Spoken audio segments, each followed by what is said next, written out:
Hoy vamos a ver la independencia de México y el levantamiento de Hidalgo y Morelos.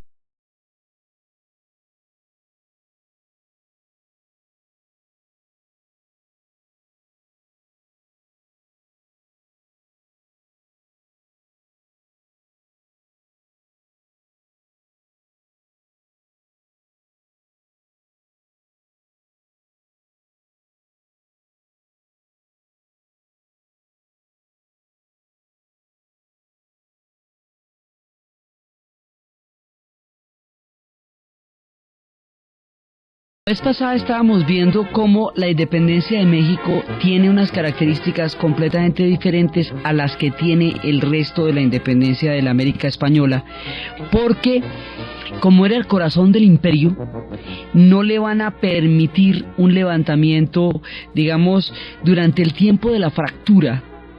Durante el tiempo de la invasión napoleónica en Nuevo México, en Nueva España, lo que van a decir en Nueva España es que el rey estaba mucho, como decir, de vacaciones. O sea, aquí no está pasando nada, ustedes siguen siendo parte de nuestro imperio, y el que diga lo contrario, eso se llama sedición de una. O sea, España lo que hace es asegurar, atenazar a México, a Nueva España, porque no puede permitir que se le vaya esa. Así no puede permitir, porque esa está muy complicada.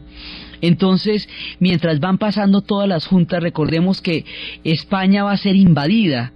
La vez pasada vimos cómo España fue invadida por las tropas de Napoleón, y el rey fue puesto prisionero, y el hermano de Napoleón entró a gobernar, al que le decían Pepe Botellas. Ahí se fractura el imperio español. Esa fractura va a ser gravísima y en últimas definitiva. En ese momento es cuando se presentan todos los movimientos de las juntas, que van desde Buenos Aires, desde Santiago, Bogotá, Monpós, todos los movimientos de las juntas que habían empezado en la misma España por la Junta de Sevilla. Ese movimiento de las juntas no va a llegar a México, no es así como ellos se van a independizar. El discurso de la Ilustración, que es el que se van a apropiar las élites y van a llevar a través de ese discurso a la independencia, que es el proyecto bolivariano y es el proyecto de San Martín también en toda la otra parte del sur. Así no va a pasar en México tampoco, porque como la Ilustración no llegó, porque habíamos visto la vez pasada como la Ilustración, al haber sido tan peyorativa con todo lo que era el mundo mexicano, no va a poder ser adoptada por los mexicanos en ese momento, porque es contraria a sus ideas, primero a la España misma y luego al proyecto mexicano. Entonces no es a través de la Ilustración, sino en un marco completamente distinto al de la Ilustración y al de la modernidad, en el cual México se va a hacer independiente. Va a tener otras características completamente diferentes, y esas características van a formar parte de su imaginario. Entonces ellos lo que van a tener es otra cosa, van a tener es un levantamiento, pero no es un levantamiento, digamos, de los ejércitos, no es esta historia de Bolívar influenciado por Miranda bajo la traducción de los derechos del hombre de Nariño, influenciado por la independencia de los Estados Unidos en 1776 y por las ideas de la Revolución Francesa. No. Primero, el sector que se va a levantar no es una élite como sucede en la América del Sur, sino es el pueblo, y se va a levantar alrededor de una figura increíblemente carismática e idílica, soñadora, que es de lo que llamarían el cura Hidalgo. Este personaje, Hidalgo, era un sacerdote preparadísimo, hablaba 5 idiomas, había sido rector de las universidades, Miguel Hidalgo había sido un personaje de una altísima preparación. Y entonces resulta que su hermano, que era un cura de aldea, en una pequeña aldea que se llamaba Dolores, murió, y a él le dio por irse para Dolores, a reemplazar a su hermano, a ver qué. Era una manera como de renunciar a todo ese mundo de la academia en el que él se había formado siempre y en el que había tenido tantos alumnos, uno de los cuales sería Morelos, el siguiente protagonista de nuestra historia. Sería, en un momento dado, él fue alumno de Hidalgo. Entonces Hidalgo se va para Dolores, y empieza a ver toda la injusticia, toda la exclusión, todo el dolor. Este representa, junto con Morelos, otra figura importante de este imaginario mexicano, que son los sacerdotes de base. Recordemos el papel tan importante que los sacerdotes van a jugar en toda esta formación de México. Recordemos que los franciscanos y los dominicos son los que van a estar con ellos en el momento de la gran hecatombe y de las plagas, y van a desarrollar como un imaginario de compartir con el pueblo. Hay un alto clero, que siguen siendo las altas jerarquías, pero hay un clero que está con el pueblo y que es parte del pueblo, y que es el único método de ascenso social para mucha gente. Es el único sitio donde los indios pueden entrar y formar parte de los sacerdocios. El clero tiene un significado muy importante dentro de todo lo que hemos visto que ha articulado ese concepto de nacionalismo mexicano también. Entonces, este personaje va a dar un grito de independencia, un grito de, pues abajo él está en contra del mal gobierno, como todo lo que está pasando en ese momento en las juntas, en ese sentido, en contra del mal gobierno. No es exactamente, no es el corte, pero sí es arriba la guadalupana y abajo el mal gobierno. Y empieza este grito. Él va a levantar más de 100,000 hombres y va a empezar un recorrido por una buena parte de México y va a alzar, pero estos hombres que lo van a apoyar a él, estos hombres son los indios, estos hombres son los campesinos, es, digamos, el pueblo más pobre, el pueblo más desvalido, el pueblo más excluido, el pueblo más apaleado por todas las circunstancias tan duras, el que se va a levantar con Hidalgo.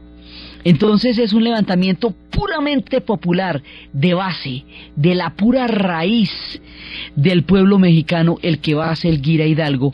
Hidalgo es un soñador, y Hidalgo va a crear una ruta impresionante. Esto va a ser grande. Él va a ir a Guanajuato, él va a ir a Celaya, a Valladolid, a los Montes de las Cruces. El grito empieza en Dolores, la noche del 15 de septiembre de 1810. Por eso es que en la independencia actual de México es este grito de Dolores el que ellos celebran el 15 de septiembre de la manera más colorida. Esto es que se llena el Zócalo de gente, pero llenar el Zócalo es la plaza más grande de toda la América Latina. Esto es que todo el mundo tiene platos con los colores de la bandera. Los colores de la bandera se van poniendo en todas partes. Es un momento de exaltación. Todos los años, siempre como si fuera el primer día, con una devoción y con un misticismo y con una credibilidad y con una fe, celebran ellos cada 15 de septiembre este grito de Dolores. Entonces, este grito va a empezar y va a dar una vuelta larga, va a ir a Celaya, va a ir a Valladolid, va a ir a Acapulco. Inclusive hay un momento en que él va a estar a punto de entrar en México, y aquí en Ciudad de México, y aquí hay un cuestionamiento que se le ha hecho muchas veces: ¿por qué no entró en México? ¿Por qué, si tenía toda la tropa, si tenía todas las condiciones, por qué no se tomó la ciudad? Bueno, hay cualquier cantidad de especulaciones. Una, porque de pronto pensaba que a lo mejor el grado de, digamos, de fuerza que tenía en ese momento la rebelión hubiera implicado la destrucción de la ciudad. Probablemente era una. La otra, porque otros dicen que no era tan buen general, otros dicen que desaprovechó una oportunidad muy grande, y que el desaprovechar esa oportunidad fue la que lo debilitó. Hay muchas hipótesis, y la historia mexicana se debate todavía en qué hubiera pasado si Hidalgo entra a México, se toma México, y esa rebelión que él encabezó hubiera triunfado.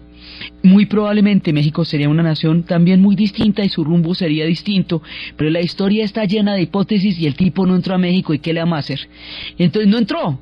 Entonces él se devuelve para Guadalajara, en todo ese recorrido por el norte y en toda esa vuelta, porque la rebelión empieza, la tiene Hidalgo por el norte y la tiene después Morelos por el sur. Y en la parte norte, después de que él no entra a México, a la Ciudad de México, él regresará a uno de los puntos que también es nodal en la rebelión,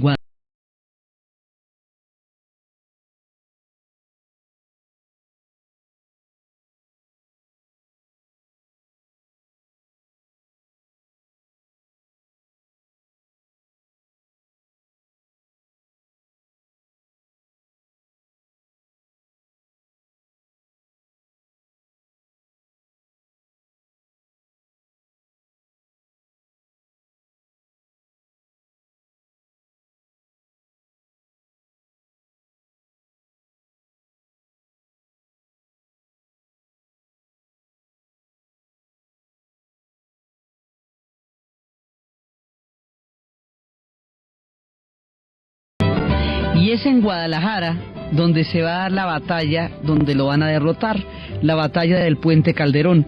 Él había pasado por todo Celaya, por Valladolid, por Aculco, por Monte de las Cruces. Había logrado la batalla en Alhóndiga de Granaditas y todo esto lo había logrado con un ejército que cada vez lo seguía más. Había pasado por Guanajuato y en Guadalajara viene la batalla donde lo van a derrotar. Cuando lo derrotan, pues imagínense todo lo que representa este sacerdote amado por su pueblo y llevado por sus propias convicciones hasta allá, pues lo van a fusilar y lo van a excomulgar. Eso va a ser una cosa bastante complicada.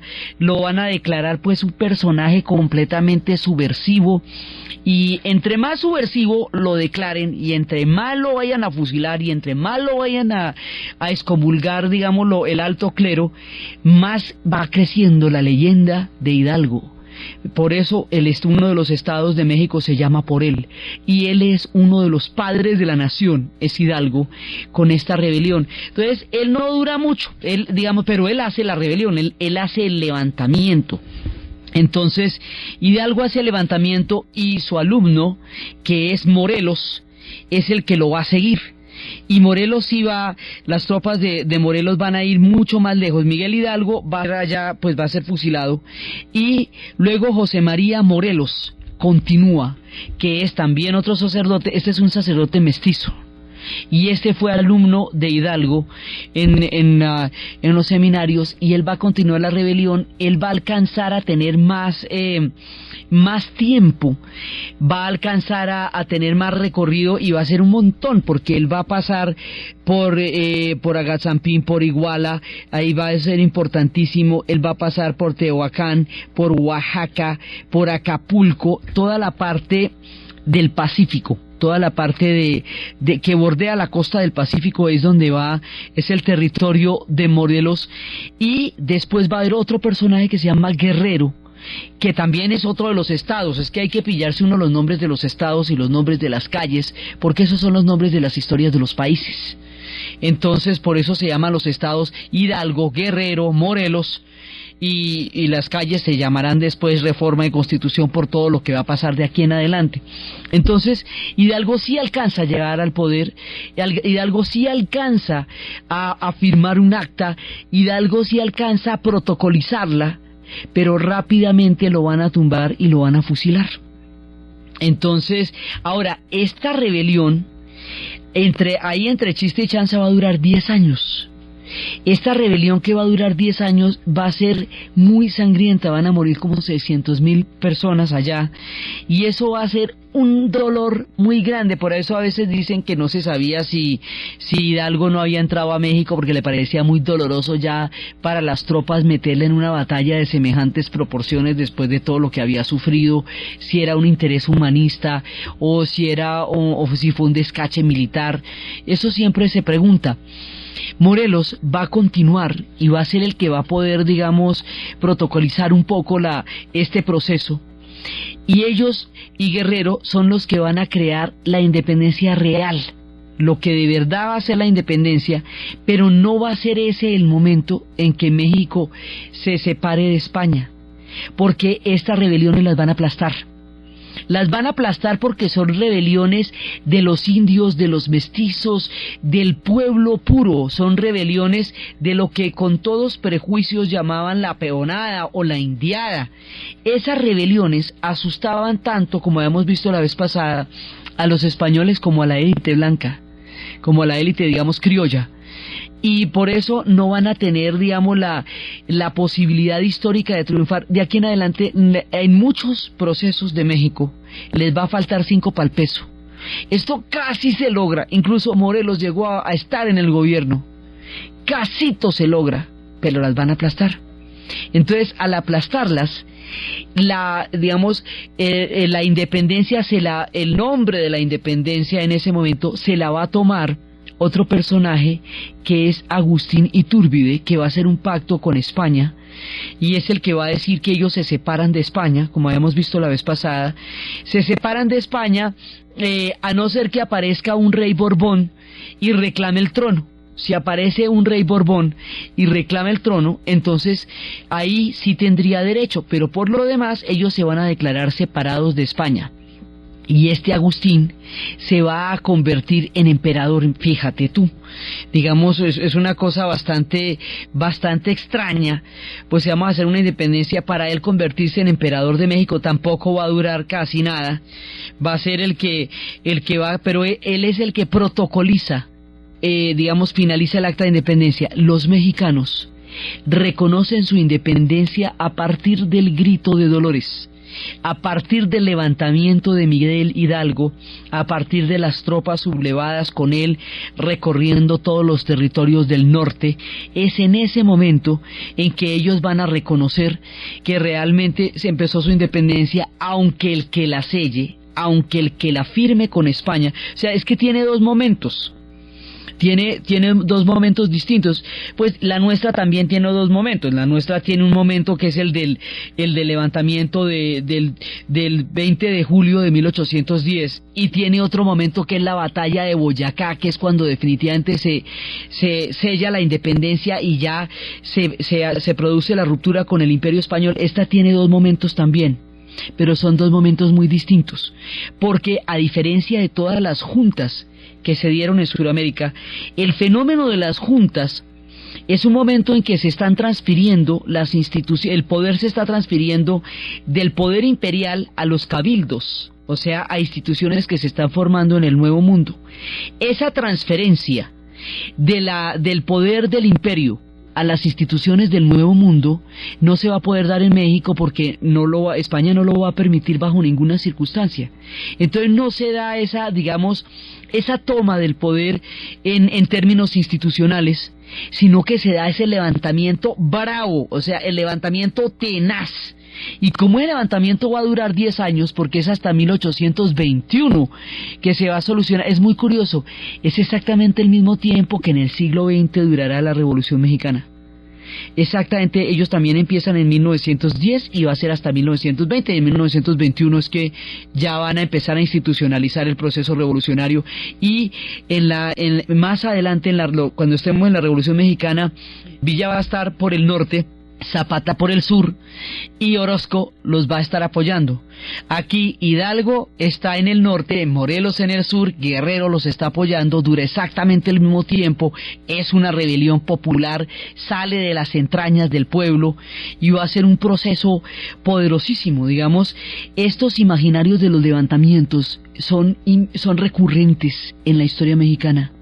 Ellos tienen unos levantamientos, digamos, poderosísimos, volcánicos, que vienen desde lo profundo de las entrañas con cierta frecuencia. Tienen levantamientos muy fuertes, porque es una parte de cómo se van ellos constituyendo y acomodando como nación. Entonces, esto va a terminar en que Agustín es emperador. ¿Cómo te parece? Entonces, un levantamiento popular, raizal, venido de la base, del puro pueblo, va a terminar en un tipo criollo que termina nombrándose emperador. Al poco tiempo lo van a bajar, tampoco se van a aguantar los mexicanos pues semejante historia, pero de todas maneras no los dejan a ellos, a Hidalgo y a Morelos, montar el proyecto de la independencia mexicana, porque los van a matar antes. Por eso quedan como los verdaderos patriotas, como los padres de la nación mexicana, aunque sea Iturbide el que protocolice ya el acta con España. Entonces, de aquí en adelante, México se va a debatir. Este es un momento en que estamos entre el momento que se independiza México hasta el momento en que viene el porfiriato, es decir, todo el siglo XIX. Todo el siglo XIX, México va a tener guerras civiles, y va a tener guerras civiles porque está definiendo el proyecto de nación. Siempre que un pueblo ha sido colonia, cuando se descoloniza, tiene que empezar a pensar qué proyecto va a tener, porque mientras usted es parte de un imperio, usted no tiene instituciones propias, usted es simplemente parte de un imperio. Entonces ahí no tiene que determinar quién va a hacer qué, porque las posibilidades de hacer qué, quién, pues no existen. No es que usted es súbdito de un imperio. Cuando los pueblos se descolonizan, en ese momento tienen que averiguar qué tipo de gobiernos van a tener.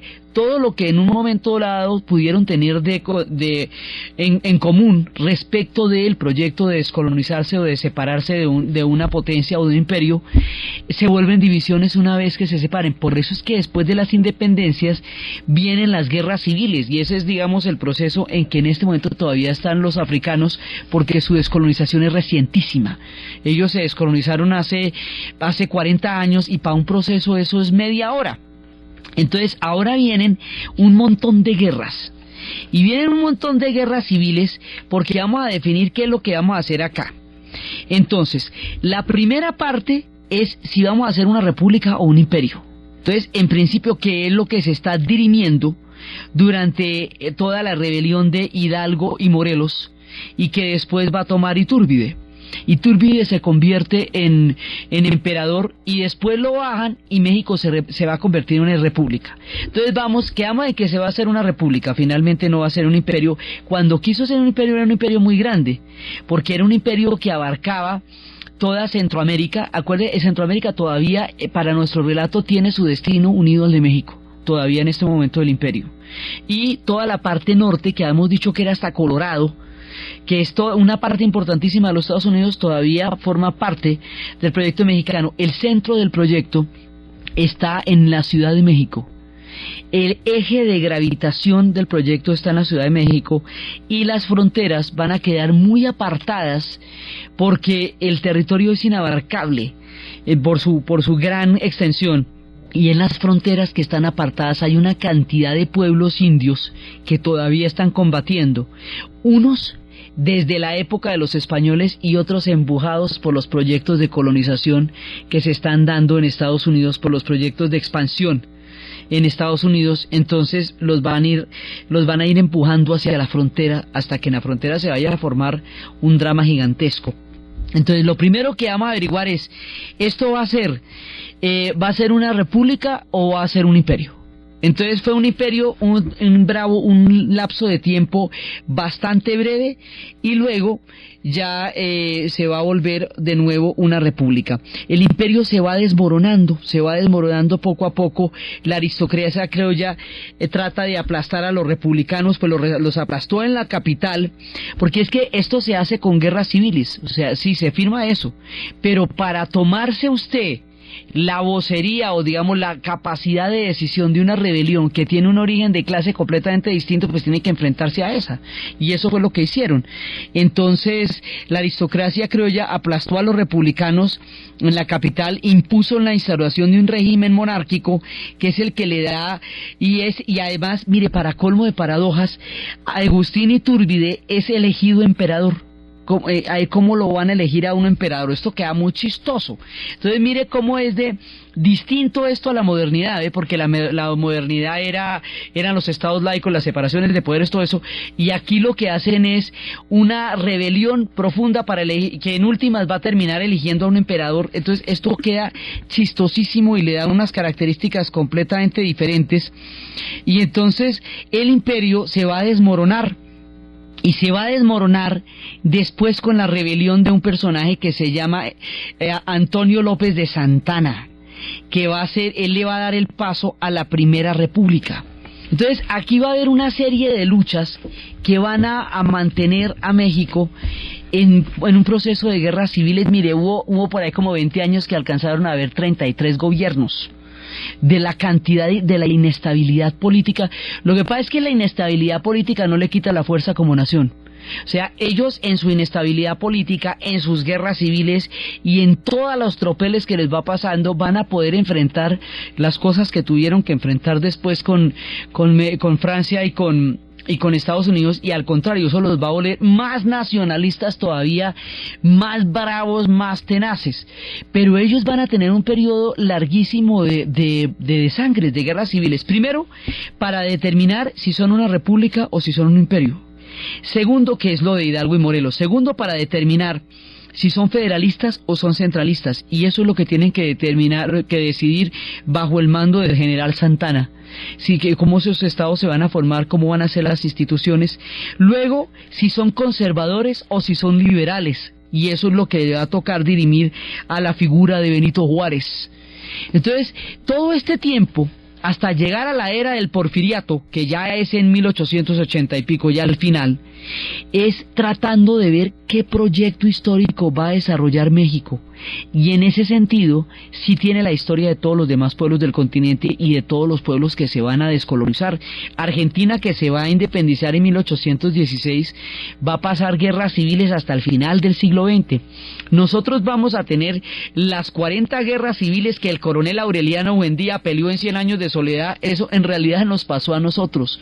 O sea, a todos les va a pasar esa cantidad de tiempo en que se van a moldear como nación, y a los europeos también les pasó eso. Los europeos también, para llegar a ser naciones, tuvieron que pasar procesos durísimos. Entonces, estos pueblos van a tratar de encontrar su destino en la historia, y ese destino va a ser durísimo, durísimo, porque la cantidad de guerras que ellos van a tener, y digamos, es claro en retrospectiva por qué están peleando, porque están construyendo una nación. Eso, digamos, usted sentadito aquí lo puede ver. Pero si usted se ha echado en el monte todo ese montón de tiempo matándose, primero que por una cosa, luego que por otra, que si por la república, que si por el imperio, que si por los federalistas, que si por los centralistas, que si por los conservadores, que si por los liberales, si usted ha pasado tanto tiempo en guerras, empieza a pensar, primero, que ninguna de esas causas es realmente, digamos, significativa, en la medida en que, superada una etapa, viene la guerra por la siguiente etapa. Entonces, pues, ¿qué vamos a hacer? Entonces dice, hay otra guerra por otra etapa completamente diferente, y otra vez todo el mundo levantado, y otra vez todo el mundo matándose. Nunca sienten que haya un logro que verdaderamente sea una clara victoria. Hay una sensación de eterna lucha, de eternas guerras.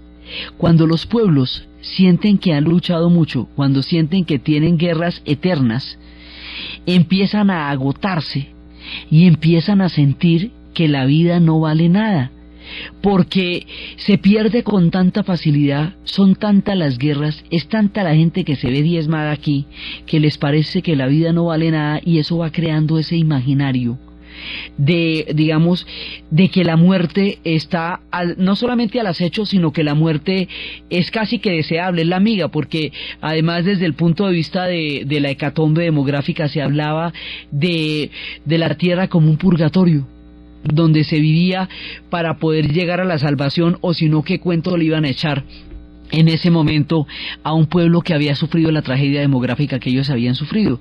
Entonces, ese concepto del purgatorio, digamos, que había en los tiempos recién pasados, la caída de Tenochtitlán y todo eso, más este montón de guerras civiles que van agotando a la gente, que van desgastando las luchas, hacen perder el sentido de la vida y hacen perder el sentido de la muerte. Eso es un imaginario fundamental en la música mexicana, porque todo el tiempo se la están jugando y se la están feriando, como se la jugaron y se la feriaron durante todos estos años que estaban tratando de constituirse como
sensación a lo largo de tantas guerras, pues no digo que hay un momento en que en 22 años alcanzan a haber 33 gobiernos, eso es una cosa impresionante, es una sensación de desgaste que ha unido primero a todo el imaginario de la muerte que ellos tienen tan fuerte, segundo a las hecatombes demográficas y tercero a las continuas guerras.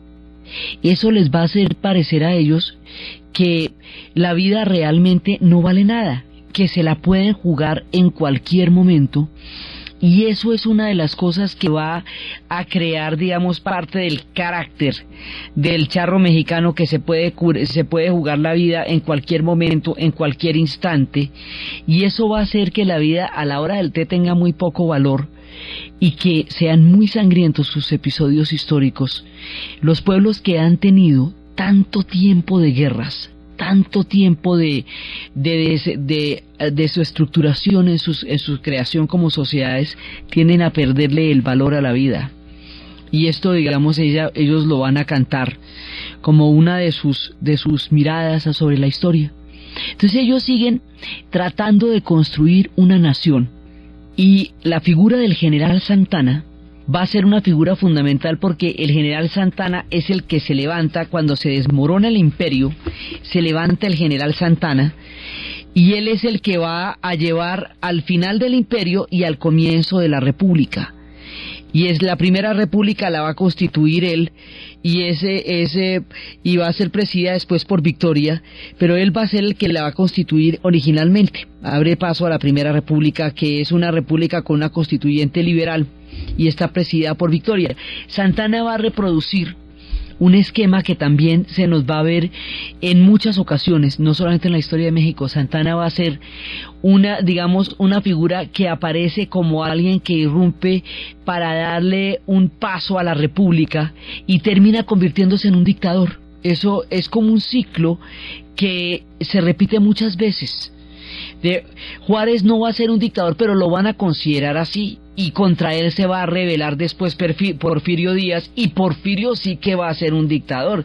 Ese va a gobernar durante más de 30 años. Entonces, este ciclo de los personajes que entran para romper la prolongación de un régimen y terminan ellos siendo la cara de la prolongación, se repite en México con mucha frecuencia durante este turbulento siglo XIX. El siglo XIX es un siglo incendiario, es el que tiene las ideas más explosivas. Entonces, si a la idea de que la vida no vale nada se le viene la concepción europea de que la violencia es la partera de la historia, pues esto era una cosa, aquí había mucho balazo, pero mucho balazo, y se van a dar estas revoluciones eternas. En esas revoluciones eternas empiezan a surgir, por un lado, las figuras de los bandoleros, y los bandoleros, que después en la Revolución Mexicana van a ser mucho más protagónicos, van a dar la figura de un tipo permanentemente en el monte. Mucho tiempo más adelante, Mariano Azola va a escribir una novela que se llama Los de Abajo, que es cuando la gente se pasa en el monte indefinidamente y ya no se acuerda ni para dónde iba ni por qué estaba allá. Entonces, de este periodo, que va a ser tan largo, surgen dos figuras: los caudillos, el caudillismo, que va a encabezar la figura del general Santana, los caudillos que van a hacer estas expresiones de poder locales y militares, porque el estamento militar empieza a tomar una importancia muy grande dentro de la sociedad mexicana, en la medida en que fue el estamento militar el que aplastó la revuelta popular. Entonces, también, igual que el clero, igual que todas las demás instituciones, se va a distinguir de los ejércitos imperiales. O sea, en su momento los ejércitos imperiales tenían una connotación que no incluía a los ejércitos mexicanos. Aquí, esos ejércitos mexicanos también, que se sentían fracturados de los ejércitos imperiales, ahora van a constituirse en un estamento de ascenso social y en un estamento que va a ayudar también a crear la institucionalidad mexicana, y es el que va a reprimir las revueltas también. Entonces, el general Santana es todo eso, es un tipo más contradictorio que nada, porque sube para hacer la república, se vuelve un caudillo militar, termina siendo un dictador. Es un personaje de muchísimos matices, y es al general Santana al que le va a tocar la guerra con los Estados Unidos en la frontera y al que le va a tocar la pérdida de más de la mitad de los territorios de México. Pero esa historia del general Santana con los Estados Unidos y esa historia y el episodio de los franceses que vendría después y de Maximiliano y Carlota las vamos a contar en un capítulo aparte, porque cada una merece su novelón, y la historia de cómo perdieron toda la frontera y cómo después en la frontera nacerían unos pueblos que quedaron en el limbo de la historia, que se llaman los chicanos, y que hoy están debatiéndose entre la legalidad y la ilegalidad de una tierra que siempre fue de ellos durante mucho tiempo. Eso lo vamos a ver en su momento. Ahora estamos viendo cómo se va formando la nación mexicana. Entonces Santana tiene que dirimir esto de si son federales o no. Van a terminar siendo federales. En un principio van a tener 19 estados, cada uno de los cuales tenía su propio ejército. Entonces, ¿cómo te parece? Cada uno de estos estados tenía su propio ejército. Para ponernos de acuerdo para la foto, para unificar esa cantidad de ejércitos dándose bala unos con otros. Ahora, aquí vuelvo e insisto, es tan fuerte el imaginario que ha construido la nación mexicana que puede soportar todo esto sin desintegrarse, y puede soportar que le quiten la mitad del territorio y que se le disuelva el imperio y que se le vaya todos los pueblos que constituirían después las naciones centroamericanas, porque también en todo este proceso se van a independizar. En un principio se unieron al imperio porque eran parte de él y sentían que estaban mucho más protegidos. Cuando se producen los procesos de independencia en América Latina, todo el mundo trata de montarse en el barco que ve más grande. Entonces este imperio se veía grande y entonces los centroamericanos decidieron seguir ahí hasta cuando ya se desmorona. Entonces después ya se van a independizar Honduras, Guatemala, Salvador, y van a empezar su vida, su propia vida distinta, no tan no tan exitosa entre comillas, porque México de todas maneras logrará resistir cosas que estos pueblos centroamericanos no van a poder resistir, que ya es la expansión de un imperio de arriba. Entonces, mientras México está dirimiendo esta cantidad de dilemas históricos, está creciendo un imperio al norte. Está creciendo un imperio poderoso, gigantesco, grandísimo, con una capacidad de expansión y con un destino manifiesto. Y las 13 colonias ya se nos han ido convirtiendo en una cantidad de más de estados, y ya después le compraron Alaska a los rusos, y ya están entrando en la frontera, van llegando los tramperos, esos personajes de Jack London, que en un principio son buscadores de fortuna y se van a batir contra los indios.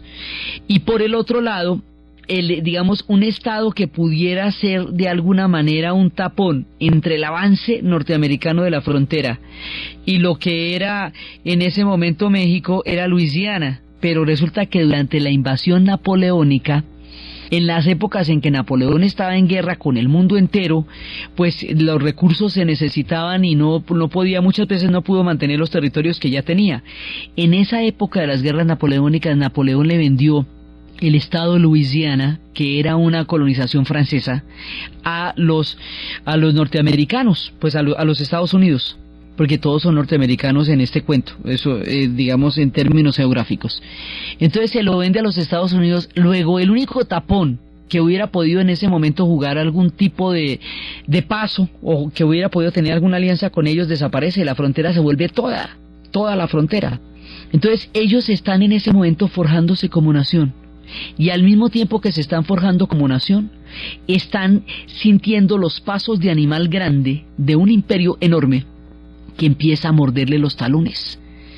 Y eso es lo que le va a tocar al general Santana. Entonces, y eso es lo que vamos a ver después, el episodio del Álamo y la mano de películas del oeste que se le han hecho a esto, y la cantidad de bandas sonoras de Ennio Morricone que hay para las historias del oeste, que lindan con el mundo mexicano y terminan mordiendo el mundo mexicano.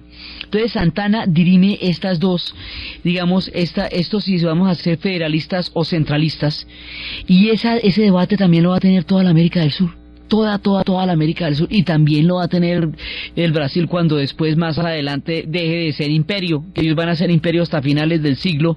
También van a tener el mismo problema. Entonces deciden que van a ser federalistas. Entonces vamos en que son republicanos, vamos en que son federalistas. Ahora vamos a ver si son conservadores o liberales, porque es que esto no tampoco nos queda ahí nomás.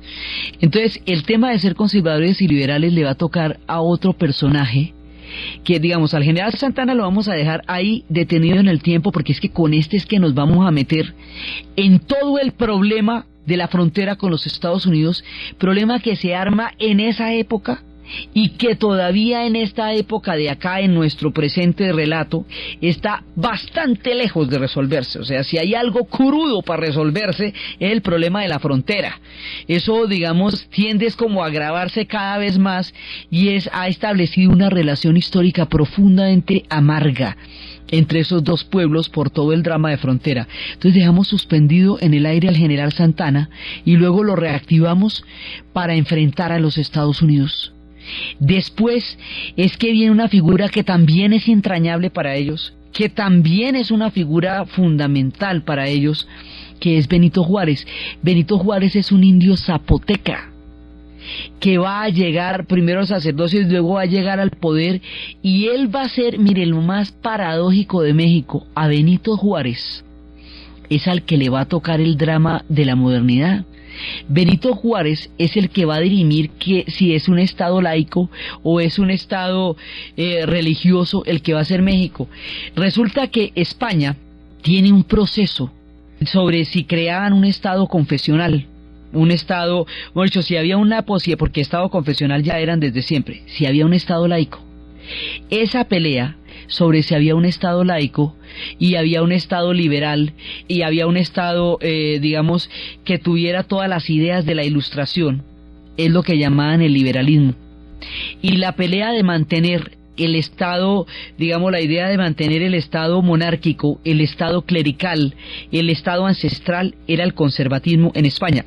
Ese debate que en España les va a costar casi que la vida, porque tratando de nacer esa otra España, ellos se van a romper hasta la Guerra Civil Española, que es cuando estas dos Españas van a ser tan incompatibles que se van a romper en un proceso que casi acaba con el país. Ese debate entre conservadores y liberales en España se traslada a la política exactamente igual a la política de toda la América española. Y en todas partes va a haber líos por conservadores y por liberales que vienen heredados de los debates de España. Y ese debate, esa alternativa histórica entre uno y otro, es la que le va a tocar enfrentar a Benito Juárez.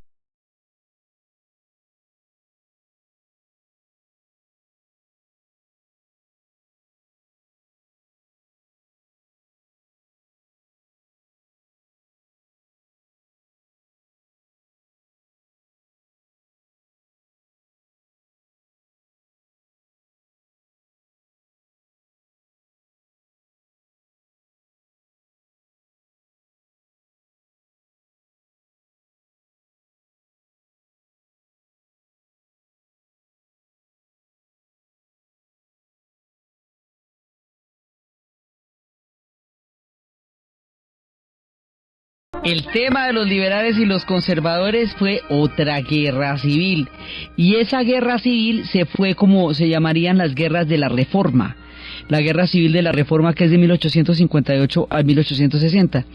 Entonces, esa guerra civil finalmente va a terminar con el triunfo del liberal Benito Juárez, que es este indio zapoteca que les contaba. Y a esa la van a apoyar los norteamericanos, los Estados Unidos, ya cuando los Estados Unidos han terminado, digamos, lo suyo con México. Y fíjese qué es lo curioso: cuando sube Benito Juárez, él es el que tiene que decidir que eso sea un estado laico, o sea, las ideas liberales. Entonces, el pueblo más fervoroso y más católico y más entrañablemente vinculado a la religión es un estado laico, que es otra de las muchas paradojas, y eso es lo que le toca dirimir a Benito. Él es el que hace la separación entre la Iglesia y el Estado, y él es el que implanta las ideas liberales, y es con las ideas liberales de Benito Juárez cuando asoma las narices la Ilustración por México. mira tú a qué horas de la vida.